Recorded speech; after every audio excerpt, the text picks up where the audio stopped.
Okay, yeah, so I'm back. And so, yeah, like I was saying, they're both running right now, but the Apollo's been really good. So I went up, I did some trail riding, ended up riding a Honda 250, and let my boy, he rode this one, and he was pretty impressed. He really liked it. Said it was like riding on a Cadillac. He was happy because he had the remote control start. Kicking over that Honda was a pain in the butt. But I've been riding it on the streets and stuff. Like I said, right now with no mods done to it. So it's got the original sprockets on it. It's got the original carb, the PZ. Let me see what that is. The carb on this one. It's PZ30.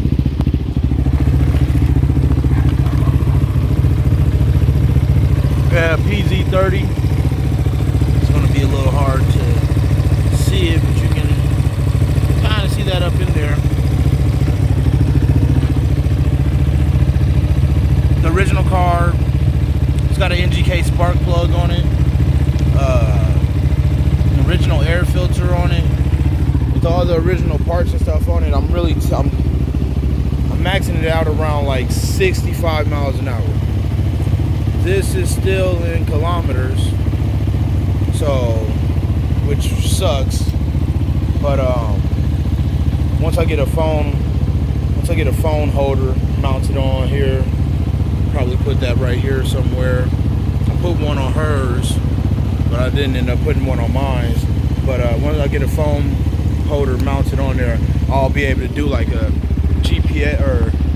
GPS top speed run and stuff like that, and show you guys that. I know I've been kind of slacking on getting the videos out there, but like I said, man, I've just been working and stuff like that, and still new to like posting videos, so I'm not really thinking about posting videos when I'm out just chilling and kind of hanging out and stuff like that. But like I was saying, I just washed this bike. I got a video of me washing it. That's why it looks really, really clean. Went through, checked all the bolts. Everything was still pretty tight. The one thing that I am noticing though is that I'm gonna have to keep on adjusting the chain tension. So I just adjusted it like last week, and I have a video of that, but it's already got like the same amount of slack back in it already. So like, it's way more than what I would like to have in there. They say 2 fingers. That's more than 2 fingers. So, and I just adjusted it and I rode it, but that's all right. I'm gonna figure out a different way to kind of keep this out, and then maybe what I'll do is I'll just like over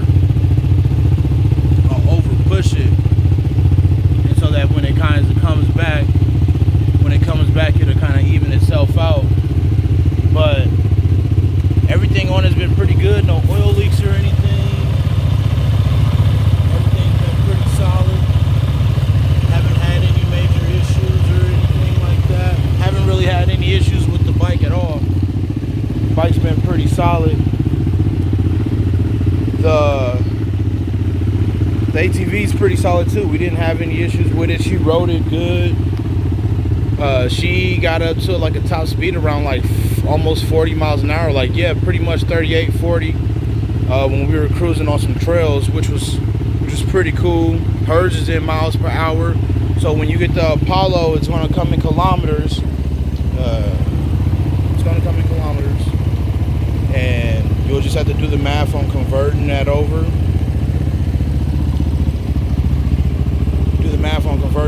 And either or get a new dash. So those are your 2 options. But yeah, man, she rolls and rides pretty good. As you can see, like, mine was dirty like that one, and then I cleaned this one. I haven't cleaned hers. I'm gonna probably do that tomorrow. Clean hers up. This one's been a trooper, man. Rode pretty good. It's got got good shocks on it. Had no issues. Rolled like a champ. Starts up every time. No issues so far. Yeah, man, it did pretty well. I mean, it was nothing for me to kind of complain about or anything like that. We did a pretty good amount of riding. She needs some different grips. Her hands are smaller, and she says she doesn't like those that are too big. So it's like a little dirty under here, but that's when you're doing oil changes. So basically, it's not leaking any oil, but you do an oil change, you're popping it. That right there is your drain plug. And so it's going to leak some oil. It's going to leak oil, and it's kind of going to get down there. So just try to do your best and keep it clean. The one issue that really wasn't even an issue is sometimes it was a little bit hard to get it to go in the reverse, but after you slam it in there and you kind of ride it, it's fine going in and out of reverse. This, I had to go back in and retighten, and it's still a little bit loose, so you can kind of see the wiggling. But what happens is when you're riding, I gotta put like a rubber. What I'm gonna do is I'm gonna put a rubber cushion in between those two washers. I already put a washer in there. Actually I put a washer in there, that gold washer, the washer I put in there to kind of loosen up some of that side-to-side play. But it still makes like a rattling noise when you're riding. It's kind of hard to see, but you can just see how that shakes just sitting at an idle. You can see like on the camera how much it shakes. Which, I mean, it's a ATV, so it's going to shake. But when you're riding, it produces a little bit of noise. So I'm going to get a bushing for that, get that all situated out. This clip stayed on. I pointed in that other video I showed you. I pointed the other one up. That thing broke off. Didn't even make it. Kind of give you guys a little bit of a underview of what it looks like, especially after you've been riding and stuff like that. I'm still got to go through and grease all my reserve fittings again. But everything's pretty good. Everything's nice and tight on it too. I haven't really had any issues with any of the bolts or anything like that coming loose.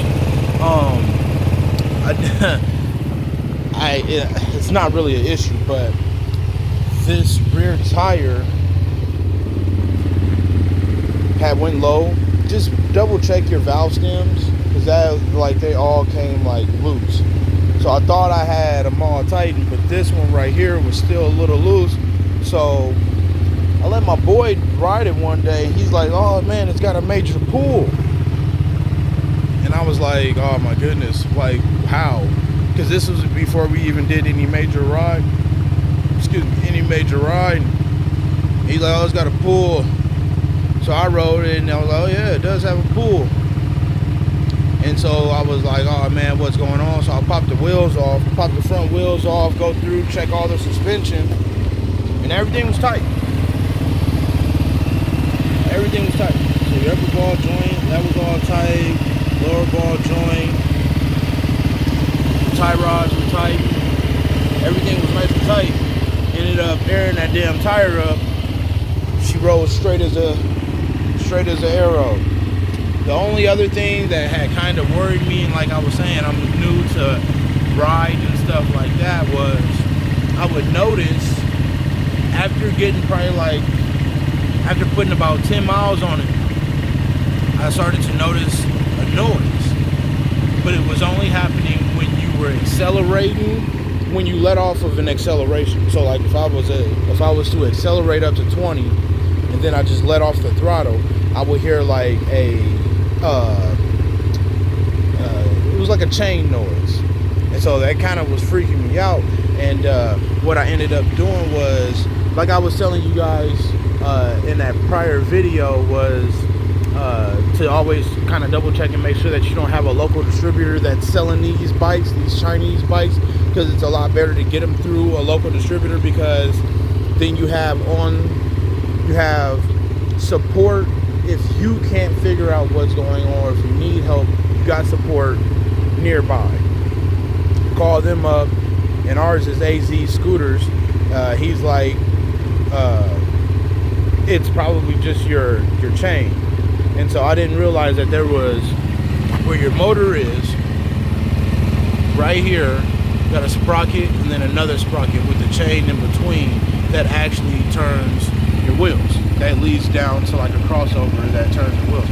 I did not know that, guys, so you can give me all kinds of stuff for that. But he was like, you're probably just hearing that. And I was like, you know, well, is it normal? And he was like, yeah, it's normal. And he wanted me to bring it down, but I haven't brought it down to him. The noise hasn't like increased or decreased, and it's not anything too major. It's nothing like of super concern. Like, it's not loud enough to concern me. So yeah, like I was saying, she's been riding. Other than that, man, no issues out of it. Thing fires up. Took it out. All my friends like it and shit. We're talking shit about the Chinese bikes, and now they're like, oh, you gotta get one of those things. And I'm like, dude, do it. The racks worked out good. They're very, very sturdy. Basically what we were doing was putting coolers on the back. Put a cooler on the back, nothing on the front. Shock's pretty good on it. It's got good suspension, man. Roll pretty good. Roll pretty good. Keep giving you guys a walk around. Yeah, man, I mean, she does pretty well. Both of them. Like I said, I've been riding this on the street, man. This bad boy, she has no complaints from me yet. I mean, hell, the only thing that's really been happening is making me want to, sorry, I'm trying to get my ankle. Making it, see, this is that clip that broke off of here. That clip that broke off, that was right here, hard plastic clip. But then what I did was I just zip tied it, and I don't have them too tight or anything, so they can still wiggle around and get play and stuff. But I have them tied away so that they can be up and out of the way. But tear the sticker off. Yeah, man, I mean, they've been running pretty good, no leaks. With this one, I want to upgrade that car too, put a new airbox in it.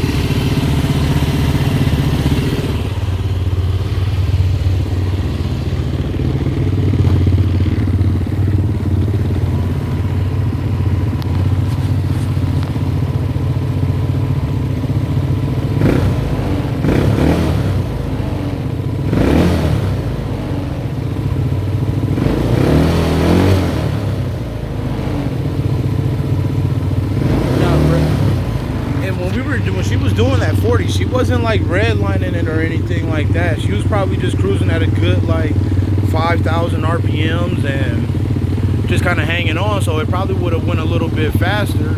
I really just haven't tried to push it to its limits or anything like that.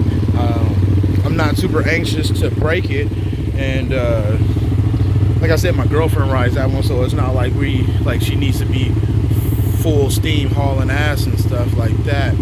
You know, with this one, like I was with the bike, riding on those trails, man, it did really good. No problems like bottoming out. My chain had super slack in it because I let my boy ride it, and I could see my chain like doing like the wave effect when he was accelerating and stuff. And yeah, so I mean, just like adjusting the chain, that's the only thing that I've had to do to this bike. And I cleaned the chain, cleaned it, got some grease on there, got it nice and clean. Kind of tell that chain's still dirty and stuff, but yeah, man, everything's been working pretty good on her so far.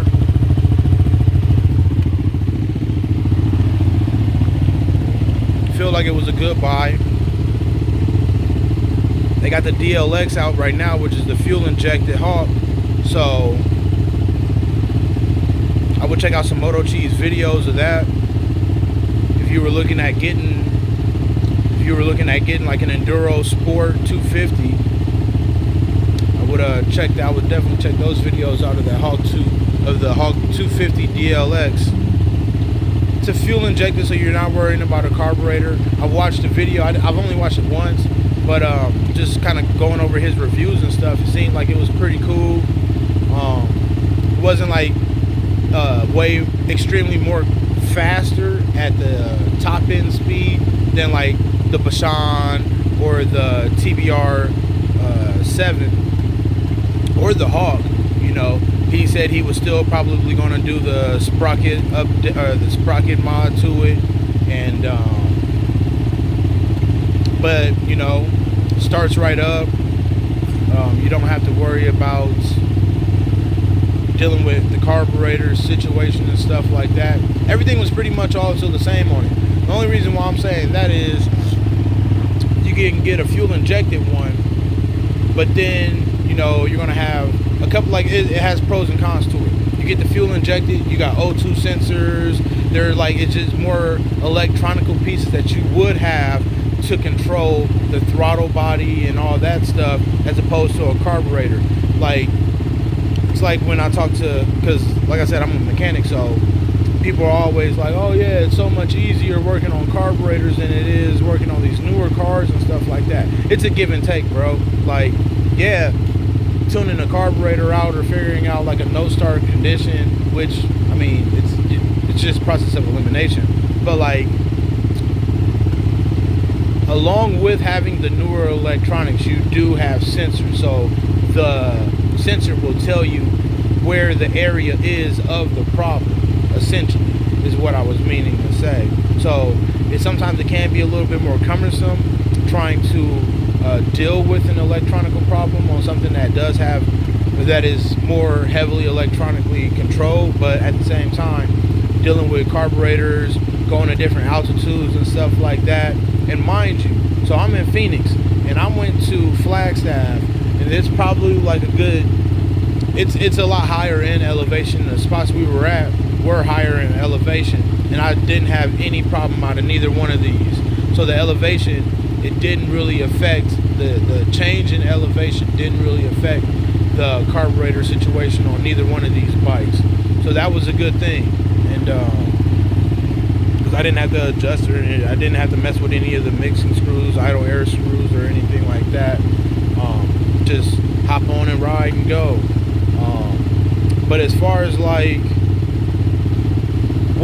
I was saying, what attracted me to the Apollo was, it's like a dirt bike. It's a street legal dirt bike. It's got the whole dirt bike look, feel, and you get all the amenities of the Hawk. You get all the amenities of the TBR7, of the Bashan. The only difference between the Hawk, between these, let's see, the Hawk, the Bashan, the TBR7, and the Apollo 250. The Apollo 250 against those other three bikes, the only difference is the seat, the cluster, and some hand controls. Other than that, they're all the same. It's the exact same bike. I watched videos on the Hawk, the TBR7, and the Bashan, and that's what I was basing my buying judgment on when I was getting a Chinese dirt bike. When I found that Apollo had the DB36, which is what this is, it's the DB36, the street legal one, and I just saw it, I liked it more. It was more eye-catching to me. I'm trying to think of the word. It was just more prettier to me. It looked more cooler.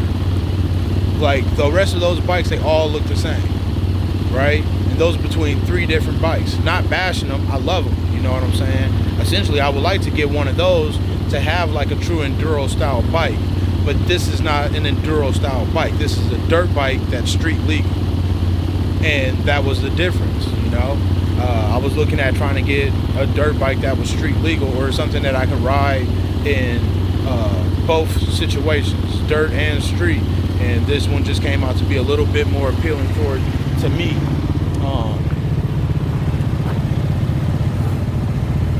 And I just like the graphics a little bit better. It's got a little bit more of a menacing look. It looks a little bit cooler to me. That's my opinion though. So, and I also like that I was going to be able to get in an orange and get the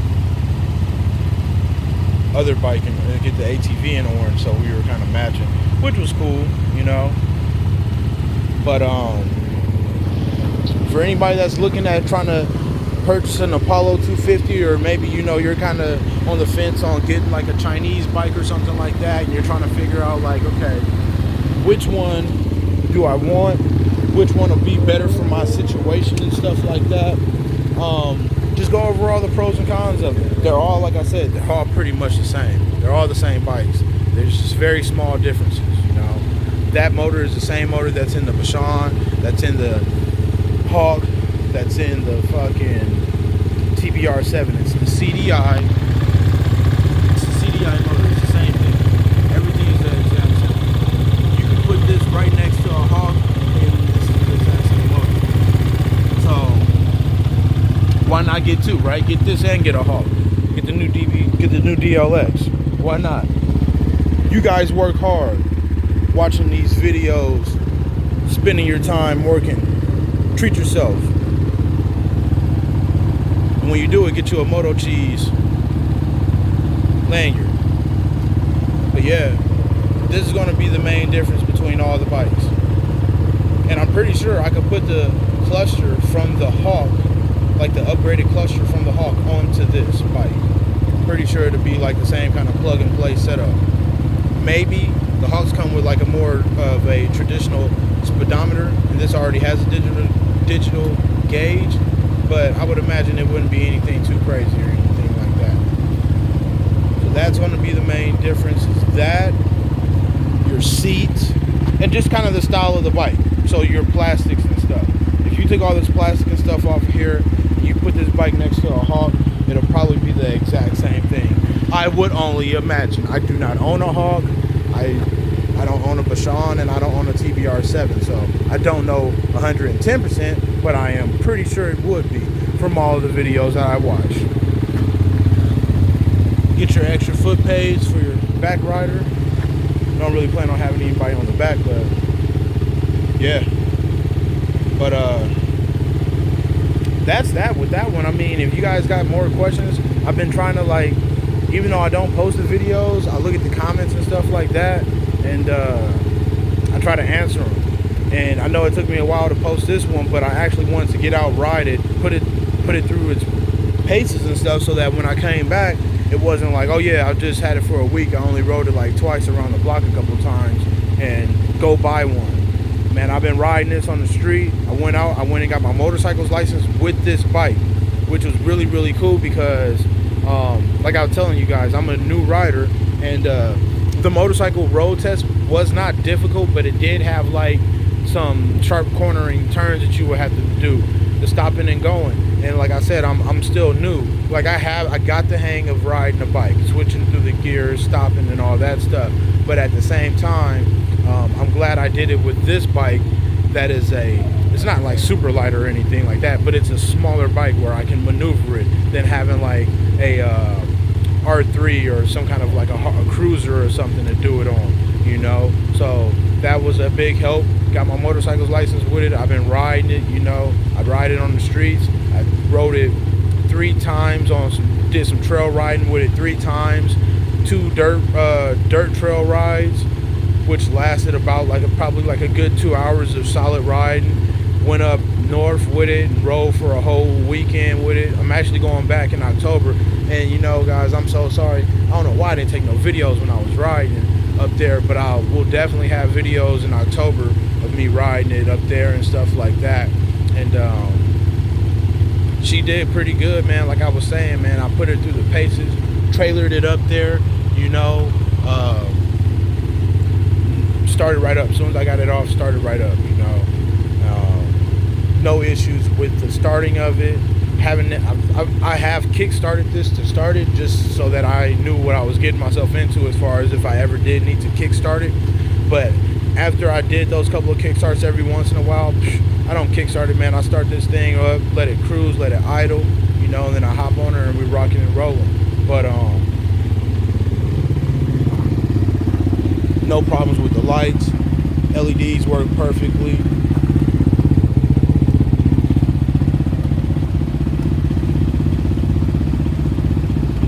Nice and bright. At night, this thing lights it up. The one thing is that we're still working with a incandescent bulb in the front. I'm going to upgrade that to a halogen. So that'll be like the upgrade as far as that. But even at night, you know, that still threw a pretty good beam. I will tell you that this bike though, at night, with the headlights on this thing, I was kind of thinking that these headlights were for like show, you know, with all the LEDs, and it's something that really attracts people to it. But man, I went for a night ride on that, man, and it threw a very good high clear beam. So it had a good circle beam directly in the center of the bike, a good maybe 15 feet out in front of you, right? And then it flooded the rest of your peripheral sights.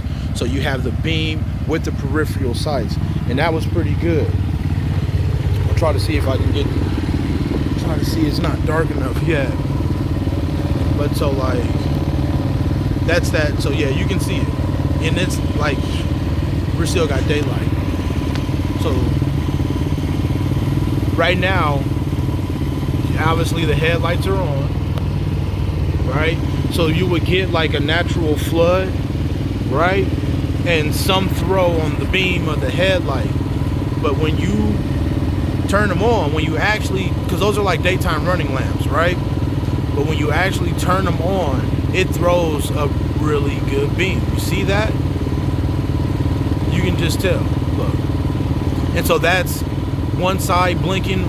So we got this headlight blinking, flashing, and then this headlight on. So we still got a beam and then flashing on one side.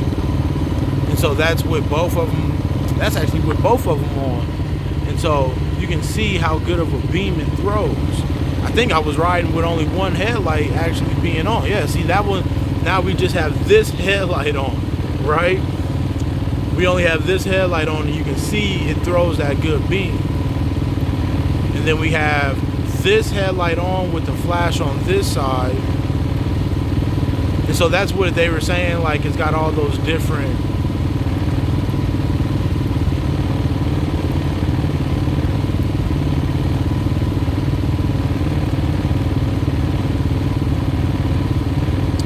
I'm trying to find where both headlights are going to come on. I think that's both of them, but I'm not sure.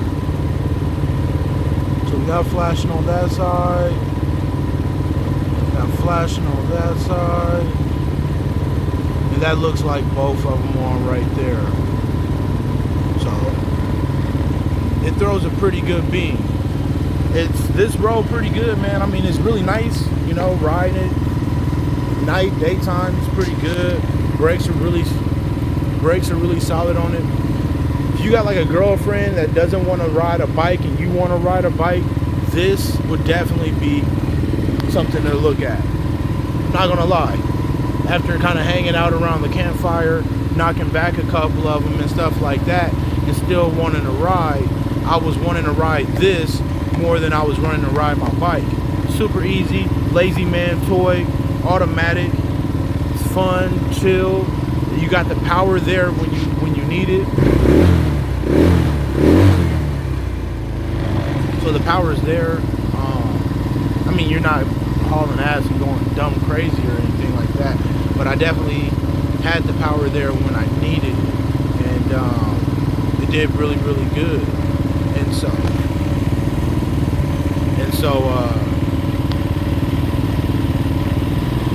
yeah, man. what I'll do is getting a little late right now, and I think I got dinner ready. I'm gonna upload this video, and then I will make another video tomorrow riding them. It's kind of showing you some speed tests a little bit, and because we're already 30 minutes in, I'm pretty sure if you're still watching this, you're probably like ready to fall asleep or something. But I'll make another video tomorrow with like some speed tests and stuff. What I'll do right now is I'll just turn them both off and turn them right back on.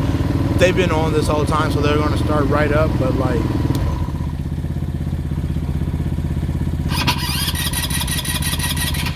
or maybe they will start right up. Maybe if I turn that on,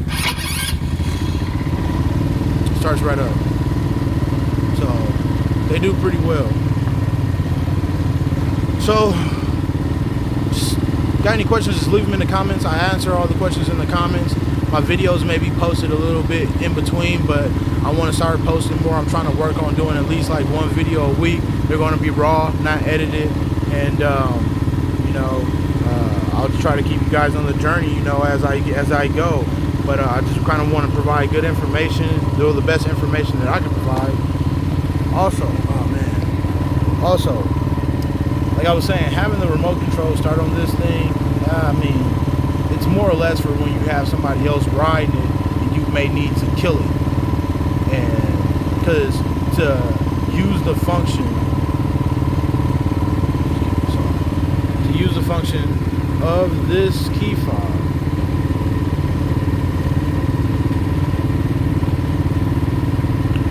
so you can see you have your alarm, start, unlock, and lock, right?